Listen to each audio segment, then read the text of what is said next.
இன்றைய புனிதர் அறிவோம். ஜனவரி 30 புனித பத்தில்டஸ். அறிவிலும் அழகிலும் ஞானத்திலும் சிறந்து விளங்கியவர்.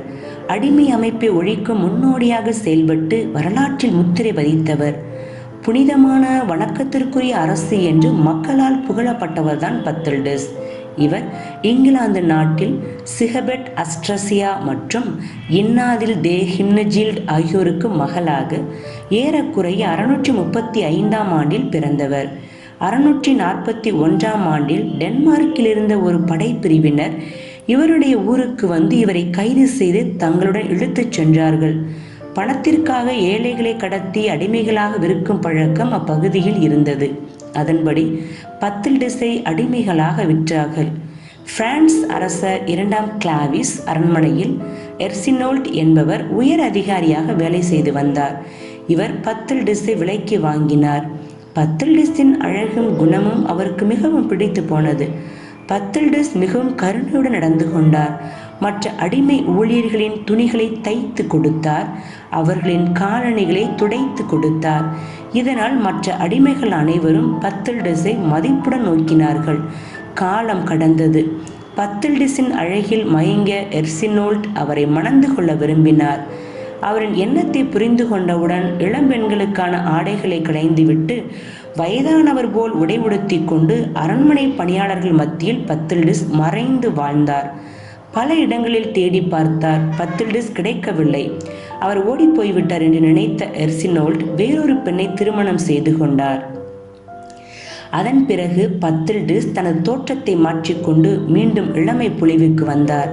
அப்போது அரசர் கிளாவிஸ் பார்வையில் பட்டார். பத்தில்டஸின் அழகிய தோற்றத்தில் மயங்கிய அரசர் கிளாவிஸ் தனது காதலை வெளிப்படுத்தினார். பத்தில்டஸ் அரசரை ஏற்றுக்கொள்ள 649ஆம் ஆண்டு 19வது வயதில் அவருக்கு திருமணம் நடந்தது. நாட்டின் அரசியானார். 3 மகன்களுக்கு தாயானார். திடீரென ஒரு நாள் அரசர் கிளாவிஸ் இறந்தார். அரசருக்கு பிறகு அரியணைக்கு வரவேண்டிய மூத்த மகன் 3ஆம் குளோடையருக்கு வயது 5. எனவே மகன் முறைப்படி ஆட்சி பொறுப்பை ஏற்கும் வரை பத்தில்டஸ் புனித எலிஜியூசுடன் வழிகாட்டுதலுடன் நாட்டில் ஆட்சி செய்தார். அறிவிலும் ஞானத்திலும் சிறந்து விளங்கிய பத்தில்டஸ் தாம் முன்பு அடிமையாக இருந்ததை மறக்கவில்லை. எனவே தமது முதல் பணியாக அதிகாரத்தை பயன்படுத்தி நிறைய அடிமைகளை விடுவித்தார்.